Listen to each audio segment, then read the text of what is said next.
가장 사람들이 부활절 관련해서 많이 검색하는 10가지를 살펴봤습니다. 뭐 네이버, 구글, 뭐 다음 다 검색을 해봤는데 보통 결과가 대소동의했어요. 그 중에 주로 많이 검색하는 포털에서 제가 검색해본 결과입니다. 가장 많이 검색해본 순서대로 불러드릴게요. 2019년 부활절, 부활절 날짜, 부활절 계란 꾸미기, 부활절, 부활절 계란, 부활절 찬양, 부활절 계란 의미, 부활절 기도문, 부활절 계란 포장, 부활절 꽃꽂이. 이상이 부활절과 관련해서 가장 많이 검색해본 그런 연관 검색어 10가지였습니다. 자, 이렇게 듣다 보니까 부활절 다음으로 많이 나오는 단어가 뭐였죠? 계란입니다. 예. 다른 데서는 부활절 달걀이라고 나오는 것도 있었고, 어쨌거나 부활절과 계란은 이렇게 뗄래야 뗄 수 없는 관계처럼 우리에게 많이 각인이 되어 있는 것 같습니다. 아마도 부활절이라는 이 절기와 관련해서 누군가가 검색을 했다는 것은 검색한 사람들이 기독교인이라는 것을 우리는 알 수가 있겠죠. 물론 이렇게 포털에 검색 결과만을 가지고 전체를 판단할 수는 없습니다만 주로 사람들이 많이 궁금해하는 부활절과 관련해서 많이 궁금해하는 내용들이 과연 올해 부활절 날짜는 언제인가? 꽃꽂이는 어떻게 해야 되지? 그리고 부활절의 찬송은 어떻게 하는 게 좋을까? 그리고 계란과 관련해서는 어떻게 준비를 해야 되는가? 이런 것들이 많다는 것을 우리가 살펴볼 때 보편적인 부활절을 대하는 이 시대 기독교 진영의 그런 의식, 그런 수준을 엿볼 수 있지 않나 싶습니다. 여러분은 어떤 마음으로 이 자리에 예배에 참석하셨습니까? 예수님께서 하나님의 아들이심을 우리는 믿고 그분이 인간의 몸을 입고 이 땅에 오셔서 권세 있는 말씀을 가르치시고 병든 자들을 고치시고 귀신 들린 자들을 자유롭게 하시고 그리고 십자가에 달려 돌아가셨습니다. 그런데 만약에 그 사실만을 인정하고 끝난다면 거기서부터 우리에게 심각한 문제가 생깁니다. 아니, 예수님께서 십자가에 그냥 아무 죄도 없으신 그분이 사람들의 세상의 죄를 대속하시기 위해 달려 돌아가셨는데 뭐가 문제가 될까요? 그분이 돌아가셨고 거기서 끝난다면 그때까지 지은 죄들에 대해서는 대속이 되는 겁니다. 하지만 그분이 돌아가시고 난 이후에 계속해서 행해지는 여러 죄에 대해서는 어떠한 방법도 우리에게는 소용이 없게 됩니다. 다시 하나님의 아들이 이 땅에 오셔서 또 죽어주시지 않는 이상 그 다음부터 태어난 모든 사람들이 행하는 것은 다 그 죄값을 치러야만 한다는 것이죠. 주님께서는 요일로 따지면 금요일 날 십자가에 달려 돌아가셨어요. 그리고 안식 후 첫날 부활하셨습니다. 요일로 따지면 일요일에 해당합니다. 그래서 우리는 일요일을 보통 주님의 날, 줄여서 주일이라고 표현합니다. 그렇기 때문에 우리가 드리는 이 주일 예배는 주님의 부활하심을 기념하는 그 예배가 됩니다. 절기상으로 부활절 예배는 1년에 한 번만 드리는 것으로 우리가 인식하고 있지만 실제 그 부활의 의미를 새기면서 드리는 예배는 매주 이렇게 드려지고 있는 것이죠. 근데 좀 전에 말씀드린 것처럼 예수님이 십자가에 달려 돌아가시고 거기서 모든 역사가 끝나버리고 만다면 그분은 단지 유대 갈릴리 지역의 가난한 목수 청년, 하지만 참 좋았고 좀 선했고 그리고 위대한 스승이었다 정도 이상도 이하도 아닐 것입니다. 우리에게는 알려진 많은 위대한 사람들 있죠. 소위 말하는 위인이라고 표현합니다. 어려서부터 위인전들을 많이 읽어보셨을 거예요. 나보다 낫고 뭔가 인류의 발전을 위해서 기여한 그런 수많은 위인들을 보면서 우리가 도전을 받을 수 있고 그리고 자극을 받을 수 있지만 어느 누구도 그런 특정 위인을 위해서 매주 정해진 날 모여서 예배를 드리고 또 그를 기념하고 심지어는 헌금도 하고 봉사도 하고 전도까지 하는 그런 사람들은 없을 것입니다. 그냥 좋은 사람으로 끝나는 거예요. 예수님도 만약에 십자가에 달려 돌아가시고 부활하지 않으셨다면 우리에게도 그분은 전혀 그 이상도 이하도 아닌 그런 분으로 끝났을 것입니다. 그렇다면 매주 드렸던 우리의 이 예배들은 다 헛것이 되는 거예요. 시간 낭비가 되겠죠. 단지 좋았던 분, 2000년 전에 나와 상관없이 유대 갈릴리 지역에 계시다가 돌아가신 분, 그분을 위해서 굳이 우리가 이렇게까지 예배를 드릴 필요가 없습니다. 하지만 우리는 예수님께서 십자가에 달려 돌아가셨을 뿐만 아니라 사망 권세를 이기시고 부활하셨음을 믿습니다. 그리고 그분이 영원히 살아계심을 믿습니다. 그렇기 때문에 그것을 기념하고 감사하며 이렇게 예배에 참석하고 있는 것이죠. 그런데 왜 그렇게 포털 사이트에 부활절 관련해서 검색한 내용들을 보면 우리가 느끼기에도 그런 부활의 감격과 기쁨보다는 그냥 연례 행사와 관련되어 있는 그런 부수적인 것에 관심을 더 쏟는 것처럼 느끼게 될까요? 아마 이렇게 물을 수도 있습니다. 나는 어쨌거나 예수님이 죽으시고 나를 위해 죽으시고 부활하신 것을 믿습니다. 그래서 이렇게 신앙생활하는 것이고 여기까지 나와 있습니다. 그러면 된 거잖아요. 다만 그 이후에 또 그 은혜와 능력 안에서 진행되는 모든 예배 그리고 모든 교회의 행정과 조직과 관련해서 또 그런 걸 좀 더 세심하게 알아보고 준비하는 게 뭐가 문제가 될까요? 라고 생각할 수도 있습니다. 하지만 여기서 우리가 중요하게 짚고 넘어가야 되는 것은 우리는 예수님이 죽으시고 부활하신 그 사실만을 믿으려고 한다는 거예요. 그건 사실입니다. 역사적인 사실이고 성경에서도 분명히 기록하고 있지만 그분이 부활하신 것, 그냥 그분이 죽으시고 부활하신 거예요. 저는 그냥 그것을 믿을 뿐입니다. 그냥 제3자 입장에서 바라만 보고 있는 거예요. 여기서부터 우리에게 문제가 생기는 거예요. 아니 그동안 그 부활 신앙을 가지고 교회가 세워졌고 이렇게 우리가 신앙생활을 했는데 그게 문제가 된다면 우리가 더 뭘 해야 될까요? 더 열심히 봉사하고 헌신하고 헌금하고 전도하고 그래야만 우리가 정말 그 부활의 감격에 참여한 사람들이라고 증명하는 것이 되겠습니까? 그것도 아닙니다. 자, 한번 이게 상황을 우리가 한번 살펴보겠습니다. 로마서 6장 23절에 의하면 죄의 삭은 사망이라고 분명히 기록되어 있습니다. 다시 말하면 죄 아래서 행하는 어떠한 것도 그 결과는 영원한 죽음이라는 거예요. 죄 아래서 행하는 것은 사람들 사이에서는 착해 보인다 할지라도 그 나름 열심히 한다 할지라도 그 결과는 무조건 죽음으로 치닫는다는 것이죠. 그러면 그 말을 반대로 표현하면 이렇게 됩니다. 죄를 짓지 않으면 우리는 영원히 죽지 않습니다. 그렇다면 과연 그게 우리에게 가능할까요? 로마 3장 23절에 따르면 모든 사람이 죄를 범하였기 때문에 하나님의 의에 이르지 못한다고 분명히 기록하고 있습니다. 우리 중 어느 누구도 하나님께서 인정하실 만한 그런 의의 수준에 이르지 못합니다. 결과적으로 우리는 죽음이 그냥 우리의 운명으로 받아들여야만 하는 그런 인생이라는 것이죠. 그래서 그 표현을 에베소서 2장 1절에서는 허물과 죄로 죽어 있었다라고 얘기합니다. 죽어가는 게 아니에요. 죽어가는 과정이면 나름 이렇게 그 시간 동안에 살릴 수 있는 방법이라도 강구할 수 있지만 이미 죽어 있습니다. 아무런 소망이 없어요. 우리는 원래 그런 모습이었습니다. 예수님의 부활이 참으로 우리에게 감격이 되려면 예수님의 부활로 말미암아 나에게 어떠한 새로운 변화가 있었는지를 알려면 먼저 이렇게 우리의 예전 모습, 예수님을 주와 그리스도로 영접하기 전의 모습을 인지하고 인정하는 것부터 시작해야 됩니다. 나는 애초에 사랑받기 위해 태어났고 애초에 천국 갈 것으로 운명되어져서 태어났기 때문에 그런 거는 나랑 상관이 없다. 애초에 예수님을 믿지 않는 사람들 아니면은 정말 예수 믿는 자들을 핍박하는 자들 그런 사람들이 나중에 예수를 믿으면은 구원받는다고 하더라도 나는 애초에 태어날 때부터 모태신앙이었던지 아니면 우리 집안 배경이 그리스도의 그런 뭐 이렇게 말씀으로 말미암아 몇 대째 신앙의 가문이든지 그런 것이 있기 때문에 나와는 상관이 없다 이렇게 여기는 분들도 있습니다. 하지만 결코 그렇지 않다라는 거예요.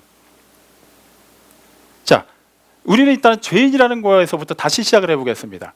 그렇다면 그의 죄의 값을 치러야만 되겠죠. 아까 로마서 6장 23절 말씀처럼 그것은 사망입니다.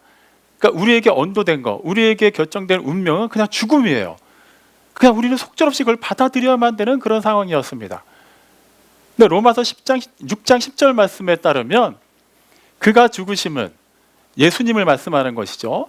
그가 죽으심은 죄에 대하여 단번에 죽으시며 그가 살아계심은 하나님에 대하여 살아계심이라라고 말씀하고 있습니다. 그러니까 예수님이 죄에 대해서 단번에 죽으셨대요. 우리는 이것을 기정사실화하고 믿고 있지만 여기서 우리는 의문점을 가져야 됩니다. 그러니까 예수님이 죽으신 건 우리가 믿는데 그게 나랑 솔직히 말하면 무슨 상관이냐는 거예요. 죄는 내가 지었어요. 근데 죽으신 건 예수님이 죽으셨습니다. 우리 중에 어느 누구도 우리의 죄로 말미암아 십자가에 달려보거나 그에 준하는 고통을 당해본 사람은 없습니다. 아니면 그런 행위로 말미암아 하나님이 그래 너는 이미 죽었기 때문에 의롭다고 인정한다라고 얘기해 주실 만한 어떠한 근거도 우리는 가지고 있지 않습니다. 근데 그거보다 좀 더 앞서서 있는 로마서 6장 6절 말씀은 다음과 같습니다. 우리가 알거니와 우리의 죄된 육체가 예수와 함께 십자가에 못 박힌 것은 죄된 몸이 죽어서 우리가 다시는 죄에게 종노릇하지 아니하려 함이라 라고 말씀하고 있습니다. 자, 여기서도 보면 여기서는 또 우리의 죄된 육체가 죽었다라고 표현하죠. 자, 이렇게 로마서 6장 6절과 10절 말씀을 조금 더 쉽게 이해하려면 당시 문화를 우리가 살펴볼 필요가 있습니다. 그러니까 성경 기록되던 당시에는 종이 있었어요. 그러니까 쉽게 말하면 노예 제도를 말하는 것이죠. 그러니까 어느 정도 형편이 되는 사람들은 얼마든지 합법적으로 종을 부릴 수가 있었습니다. 근데 종의 입장에서는 그냥 사람 대 사람의 관계로 그냥 일정 돈을 받고 그 주인을 위해서 일하는 그런 관계가 아니었어요. 그러니까 주인에게 소속이 되면 그는 죽을 때까지 그 주인을 위해서 모든 것을 다 바쳐서 헌신해야 됩니다. 그냥 우리가 흔히 생각하는 것처럼 그냥 주인이 시키는 일만 하면 되는 게 아니에요. 심지어 먹는 것, 자는 것, 깨는 것조차도 다 주인이 허락을 해야만 할 수가 있었습니다. 어떠한 자유의지도 주어지지가 않았어요. 그렇기 때문에 그 종의 입장에서 그 주인의 속박으로부터 벗어날 수 있는 방법은 굳이 따지자면 두 가지가 있는데, 첫 번째는 누군가가 그 주인에게 값을 치르고 그 종을 사는 겁니다. 그리고 그 종에게 자유를 허락해 주는 거예요. 너는 이제 자유다, 마음껏 살아라 라고 해주면 되는 거예요. 근데 이게 일반적으로 쉽게 일어날 만한 일은 아니죠. 자, 그럼 두 번째는 뭐가 있을까요? 그냥 죽는 겁니다. 그러니까 죽을 때까지 그 주인의 소속으로서 열심히 일을 하다가 때가 돼서 세상을 떠나게 되면 더 이상 죽어서 자신을 위해 일할 수 없는 종을 가지고 그 주인이 무슨 권리를 행사할 필요가 없는 거예요. 그냥 끝나는 거예요. 그게 거의 다반사였습니다. 그냥 종이 되었다라는 것은 그냥 이미 끝난 운명이에요. 죽기까지는 그는 그 주인의 속박에서 벗어나지를 못하는 게 당시에 종이 가지고 있는 현실이었습니다. 자, 이 배경을 가지고 다시 한번 우리가 로마서 말씀을 살펴보겠습니다. 우리는 원래 죄 아래서 종노릇하고 있었어요. 그러니까 죄가 우리를 주관하고 있는 겁니다. 절대로 우리는 이것에서 벗어날 수가 없어요. 우리의 의지로는 어떤 방법을 동원해 보더라도 그 죄가 명령하는 것대로밖에 할 수가 없었습니다. 나름 착하게도 살아보고 선한 일도 해보고 어려운 사람도 도와봤지만 어쨌거나 우리의 주인이 죄인 이상은 그 모든 것의 결과는 죽음밖에는 우리에게 남겨진 것이 없었던 것이죠. 그렇기 때문에 우리도 죄에 대해서 죽어야만 합니다. 그래야만 더 이상 죄가 우리를 주관하지 못하는 거예요. 근데 우리가 죽는다는 것은 말 그대로 죽는 거예요. 영원히 죽는 거예요. 결과적으로 죄에 대해서 죽는 것 같지만 우리가 스스로 죽는 것은 여전히 죄 아래서 영원히 죽어 있는 것밖에는 어떠한 결과도 우리에겐 주어지지 않습니다. 그래서 예수님이 아무 죄가 없으신 하나님의 아들이 이 땅에 인간의 몸을 입고 오셔서 우리의 죄를 다 담당하시고 십자가에 달려서 죄에 대해서 단번에 죽으신 거예요. 자, 그렇다면 여기서 우리는 또 물음표가 찍힐 수가 있죠. 그럼 그 당시 2000년 전에 유대인들은 그렇다 치더라도 그 이후에 예수님을 본 적도 없고 예수님과 동시대에 어떤 문화적인 그런 교류도 갖지 못한 우리에게까지 그 능력과 영향이 임한다는 게 어떻게 가능하게 될까요? 골로새서 1장 18절에 따르면 예수님은 교회의 머리가 되십니다. 그리고 고린도전서 12장 27절에 따르면 그 머리 된 예수님, 그리고 우리는 그분의 몸이에요. 그리고 각자가 우리는 지체로, 몸의 지체로 그렇게 하나가 되었습니다. 예수님과 우리가 함께 연합을 했다라는 거예요. 예수님은 우리의 주님으로, 우리를 구원하시는 그리스도로 영접하면 우리는 예수님과 하나가 됩니다. 그리고 예수님께서 십자가에 못 박혀 돌아가신 그 구속의 은혜가 우리에게도 동일하게 임하게 되는 것이죠. 자, 오늘 이제 예배를 마치고 나면 우리 식당에 가서 뷔페식으로 굉장히 기쁜 마음으로 함께 식사를 나눌 것입니다. 그 자리에 참여하는 모든 분들은 다양한 그런 맛있는 음식들을 함께 섭취하게 될 거예요. 우리는 함께 먹고 함께 그 기쁨에 참여하지만 여기 있는 저를 포함한 우리 모두가 그 음식을 만드는데 수고를 했습니까? 그렇지는 않습니다. 지극히 몇 분에 의해서 그 음식들이 준비가 되었습니다. 하지만 그 식사에 참여하는 우리 모두가 그 맛을 느끼게 되고 그 기쁨에 참여하게 되는 것이죠. 우리는 하나이기 때문입니다. 그리고 한 공간에서 또 사랑하는 그 공통적인 마음으로 그 식탁 공동체를 꾸려가기 때문에 우리에게는 동일한 기쁨이 누려지게 되는 것이죠. 마찬가지입니다. 우리가 예수님 안에, 예수님이 우리 안에 계심으로 말미암아 또한 우리가 예수님이 거하시는 성전으로서 온전하게 서 있으면 주님께서 이루신 그 구속의 은혜는 우리에게 동일하게 이루어지게 되는 것입니다. 그렇기 때문에 예수님의 부활은 가장 중요한 우리 개신교의 핵심이 되는 것입니다. 물론 예수님의 탄생하심을 기념하는 성탄절도 중요합니다. 선지자들의 그런 예언을 성취하시고 하나님의 그 구원하시는 그런 계획을 이루시기 위해 예수님이 인간의 몸을 입고 오신 그날도 참으로 중요해요. 하지만 그분이 오셔서 단지 그냥 다면은 우리에게는 어떠한 소망도 없어지게 되는 것입니다. 하지만 그분이 살아나셨어요. 그리고 그분과 연합한 우리 모두에게도 그분이 영원히 살 수 있는 그런 생명을 주셨습니다. 그래서 아까 로마서 6장 10절 말씀, 그분이 죄에 대해서는 단번에 죽으시고 살아계심은 하나님께 대하여 살아계심으로 말미암아 우리 또한 하나님께 대하여 살아있을 수 있게 된 것입니다. 그 전에 예수님을 주와 그리스도로 영접하기 전에 하나님은 우리에게 심판주에 불과했어요. 소멸하는 불이십니다. 거룩하신 분이신데 우리는 그 불의 가운데서 감히 그 하나님께 나아갈 수가 없는 존재였어요. 하나님과 대면한다는 그 자체가 우리는 그냥 소멸하는 것입니다.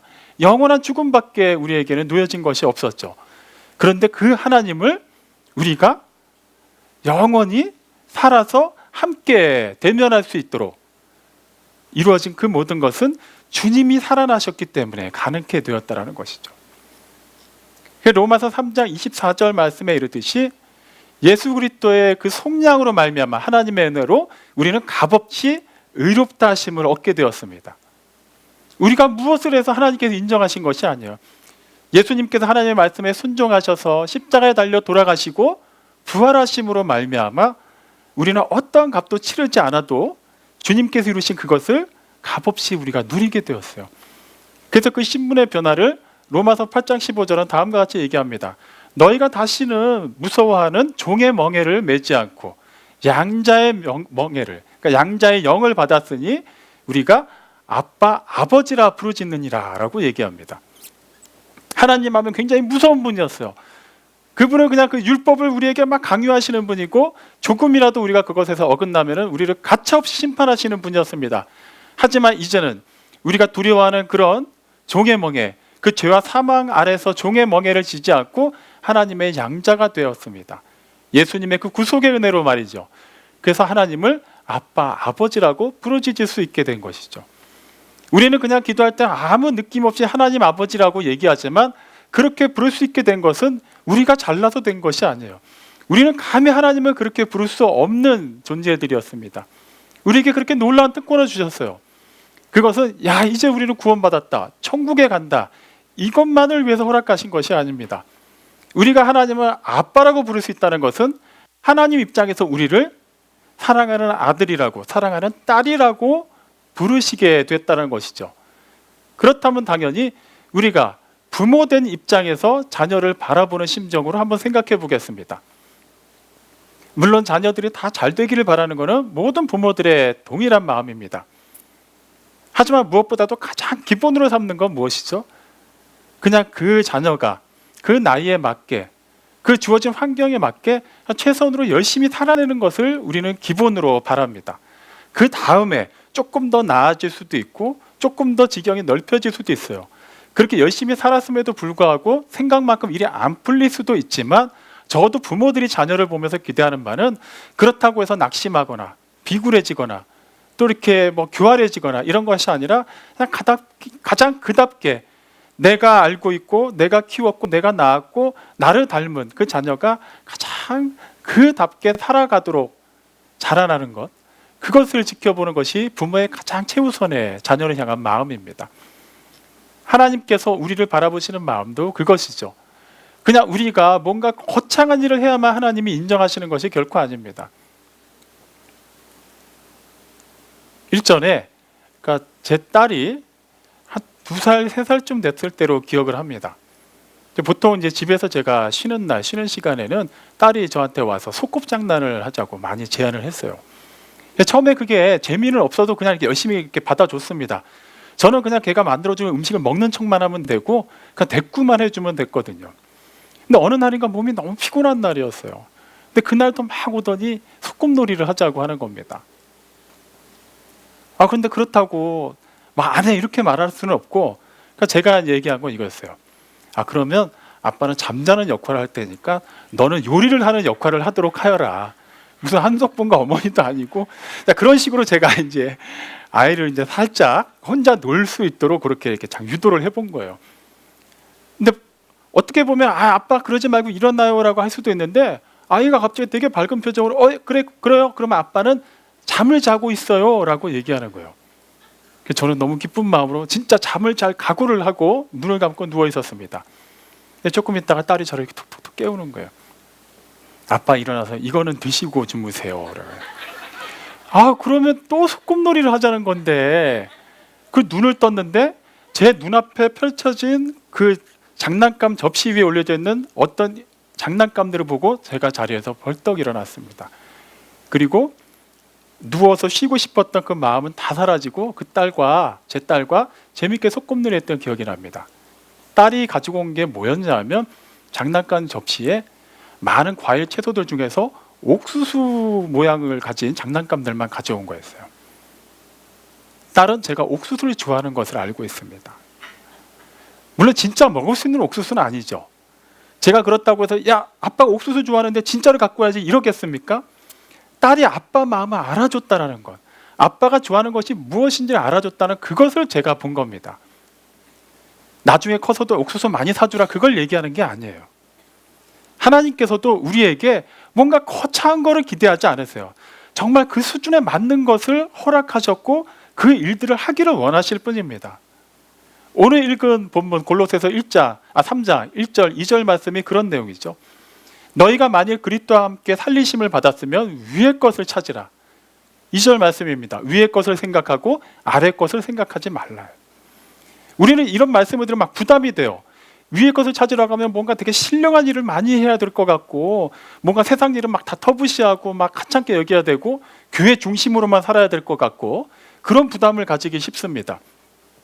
하지만 하나님은 정말 우리를 자녀 삼아 주신 이상 진짜 우리의 특성을 누구보다도 잘 아시는 분이에요. 우리의 머리카락 하나하나도 다 세고 계시는 분입니다. 하나님이 시간이 남아돌아서 머리카락을 세신다는 게 아니라 그만큼 세미하게 우리에게 관심을 가지고 계신다는 거예요. 그렇기 때문에 우리에게 어느 특정 시간을 허락하시고 그 일을 허락하시고 그 상황과 그 만남을 허락하셨다는 것은 우리를 누구보다도 잘 아시는 하나님 아버지께서 우리가 능히 감당할 수 있기 때문에 허락하셨다는 것입니다. 땅의 것을 생각하지 말라. 그냥 우리가 일반적으로 살아가는 이 삶을 다 그냥 대수롭지 않게 여겨도 된다는 의미가 결코 아닙니다. 죄와 사망 아래에서 이미 허물과 죄로 죽어 있었을 때, 예수님을 주와 그리스도로 영접하지 않았을 때, 그때 우리가 사고하고 말하고 행했던 모든 것들을 얘기하는 것이에요. 우리가 정말 부활하신 예수님을 만났다면 당연히 그 전과 후의 모습이 달라져야만 합니다. 물론 갑자기 가난했던 사람들이 부자가 되지는 않아요. 물론 그럴 수도 있지만 아프던 사람들이 싹 다 고침을 받는 것도 아닙니다. 물론 그럴 수도 있어요. 중요한 것은 그렇게 꼭 극적인 것만을 얘기하는 것이 아닙니다. 이제 우리의 관점이 달라지는 거예요. 우리의 신분을 인지했기 때문에 이제는 내가 왜 살아야 되는 것이며 왜 그 일을 해야 되고 나에게 그 일이 일어나는 것에 대해서 어떻게 내가 반응하고 기도해야 되는지, 그거를 우리가 바로 하는 것, 거기서부터 하늘의 것, 위의 것을 생각하는 사람의 첫 시작이 되는 것입니다. 기존에는 우리의 뜻을 정해놓고 하나님의 뜻이 거기에 맞춰주기를 바라며 기도했다면, 이제는 하늘아버지의 뜻이 하늘에서도 이루어진 것 같이 땅에서도 그리고 나에게 우리에게 이루어지기를 바라면서 주님의 뜻을 구하고 그 뜻대로 살아가고자 노력하는 것, 거기에서부터 우리는 위의 것을 생각하고 추구하는 사람들이 되는 것이죠. 시편 62편 5절 말씀입니다. 나의 영혼이 잠잠히, 나의 영혼아 잠잠히 하나님만 바라라. 나의 소망이 그에게서 나른도다. 우리는 우리가 정해놓은 소망을 가지고 주님을 막 찾습니다. 이걸 들어주셔야 돼요. 그래야만 나도 잘 되고 하나님께도 조금 덕이 되지 않을까요? 유익이 되지 않을까요? 만약에 이 일이 나에게 잘 안 된다면 나만 다치는 것이 아니라 하나님도 망신당하는 거 아닐까요? 아니에요. 우리가 정말 부활하신 하나님을 만났고 그 은혜로 그분을 아버지라고 부를 수 있는 하나님의 자녀로서의 특권을 누리고 있는 자라면 우리는 잠잠히 하나님을 바라고 하늘로부터 임하는 하나님의 그 뜻이 우리를 통해서 온전히 이루어질 수 있도록 내어드릴 수 있어야만 합니다. 부활하신 예수님을 만난 많은 사람들, 복음서 후반에 사도행전에 기록된 사람들을 보면 그들에게 공통점이 있어요. 예수님이 잡혀가실 때 심지어 제자들조차도 겁이 나서 다 도망을 갔습니다. 하지만 부활하신 예수님을 만났어요. 그리고 약속하신 성령님으로 그 은혜 안에서 그들의 영혼육이 변화가 되었습니다. 그렇게 삼위일체 하나님의 뜻에 그들의 몸을 위탁하는 순간 그들은 그 이후에는 죽음도 두려워하지 않고 하나님의 그 복음의 진리를 전하는 자들이 되었습니다. 세상의 어떠한 핍박과 아픔이 그들을 짓누를지라도 그들은 그 내세관 속에서 영원한 하늘나라를 소망하면서 이 땅에 주어진 그 상황 속에만 매몰되지 않았습니다. 그러한 부활의 주님을 만난 사람들이 있었기 때문에 오늘날 우리에게도 이렇게 순전히 복음이 전해질 수 있게 된 것입니다. 우리도 정말 그 주님을 만났다면 이제는 우리를 통해서 그 은혜가 가감없이 흘러가야만 합니다. 여느 때와 다름없는 주일이 되어서는 안 돼요. 우리가 만약에 내일 다시 눈을 뜨고 새로운 월요일을 맞이한다면 늘 그랬던 월요일이 되어서는 안 됩니다. 가자. 오늘을 너무나도 그리워하고 오늘을 너무나도 사모했던 그 누군가, 어제 세상을 떠난 그 사람들에게 우리는 정말 빚진 심정으로 살아내야만 합니다. 정말 내일을 그렇게도 소망하고 기다렸던 그 누군가가 어제 세상을 떠났을 때 우리에게는 그 내일이 아무렇지도 않게 오늘로 임하게 되었습니다. 이것은 우리가 아직 평균 수명에 못 미쳤기 때문에 살아있는 것이 아니에요. 하나님께서 오늘도 우리에게 그런 부활의 감격을 주시는 겁니다. 그리고 그 부활의 감격을 입은 자답게 그것을 누리고 아름답게 증거하고 살라고 우리에게 허락하신 주님의 날이기도 합니다. 내일도 그런 날이 될 것입니다. 만약에 내일 여러분이 눈을 뜨시고 다시 새로운 날을 맞이하신다면 그 감격으로 부활하신 주님의 그 말씀을 여러분의 삶을 통해서 실현하며 살아가시기를 주님의 이름으로 축원합니다. 하나님께서 사랑하신 것처럼 그 사랑을 아낌없이 나누시기 바랍니다. 하나님께서 위로하신 것처럼 내 주변을 돌아보아 정말 나의 도움이 조금이라도 필요한 자들에게 그 마음 담아서 전화 한 통이 되더라도 문자 한 통이 되더라도 따뜻한 손길 한 번, 기도 한마디가 되더라도 힘을 다해서 나누시기 바랍니다. 그리고 아직도 이 복된 소식을 모르는 자들이 우리 가족 중에, 우리 지인들 중에 있다면 내가 아직 성경을 잘 모릅니다. 나는 아직까지 그런 것을 전하는 것에 두려움이 있습니다. 자꾸 자기 자신을 위축되는 그 상황으로 몰고 가지 마십시오. 나에게 누려지는 그 부활의 감격이 조금이라도 우리에게 남아있다면, 그리고 그것이 생동하여 역동하고 있다면 우리는 하는 데까지 표현할 수 있어야만 합니다. 그것이 단지 예수 믿으세요라고 말하는 것일 수도 있고 차마 그 말조차도 떨어지지가 않아서 그냥 사랑합니다라는 말로 표현할 수도 있습니다. 기회가 주어졌을 때 하십시오. 정말 그 부활하신 주님이 오늘도 우리에게 이 사명을 주신 것에 감격하시고 그것을 아름답게 기쁨으로 살아내시기를 바랍니다. 사랑하는 성도 여러분, 우리 죄를 대속하시기 위해 인간의 몸을 입고 오시는 하나님 아들, 그분이 죽으시고 부활하셨으며 지금도 영원히 살아계시고 그분과 연합하여서 우리 또한 하나님 앞에 살 수 있게 된 것을 믿고 따르는 우리는 그리스도인입니다. 그리스도인으로 부른 자답게, 그리고 하나님의 자녀로 부르심 받은 자답게 하나님을 기쁘시게 하고 그 부활의 감격을 아름답게 증거하는 모두가 되시기를 주님의 이름으로 축원합니다. 아멘. 하나님 아버지 은혜를 감사합니다. 우리는 죄로 말미암아 죽을 수밖에 없는 인생들이었습니다. 아무런 소망도 없었습니다. 그냥 살아있는 이 삶이, 그저 남겨진 그 시간이 우리가 어떻게 살더라도 정해진 그 결과를 향해 치닫고 있음을 알고 두려워하며 불안해하며 떨 수밖에 없는 그런 인생들이었습니다.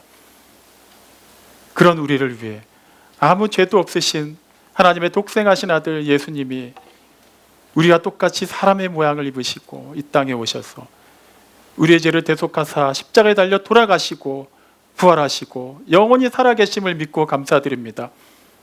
우리 주님과 연합하여서 그 대속의 은혜를 우리가 누릴 수 있게 되었고, 그것을 이제는 기쁜 마음으로 증거할 수 있는 복의 통로가 되게 해 주심 또한 감사드립니다.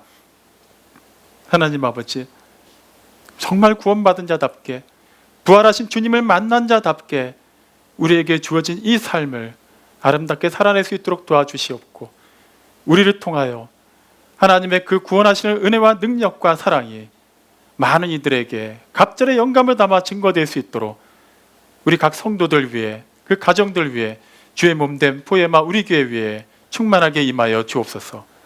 모든 영광 주님께 올려드리옵고 감사드리며 예수님의 이름으로 기도드렸습니다. 아멘.